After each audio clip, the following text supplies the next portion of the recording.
Hello and welcome to Financeable. On this new video on how to log in into US Bank Equipment Finance accounts. If you are new, subscribe and press the notification bell icon so you don't miss any upcoming further videos.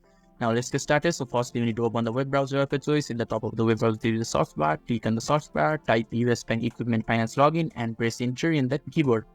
After that the search result will be shown to you. You just have to scroll down a little bit until you see login text or login search result. Then just click on the login search result.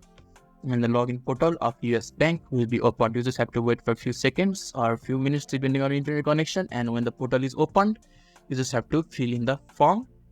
So if you haven't registered, then there is a register online option. You can just click on it and US Bank will provide you instruction to register, and when you have registered successfully they will redirect you to the login page where you need to enter your user ID, and when you have entered your user ID you need to enter your password in their respective field.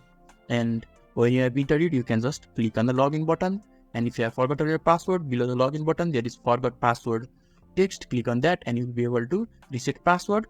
And when you have reset a new password, then you can just enter the new password in the password section and click on the login button, and you will be able to log in successfully into US Bank Equipment Finance account. So if this video is helpful to you, give a thumbs up button. Thank you.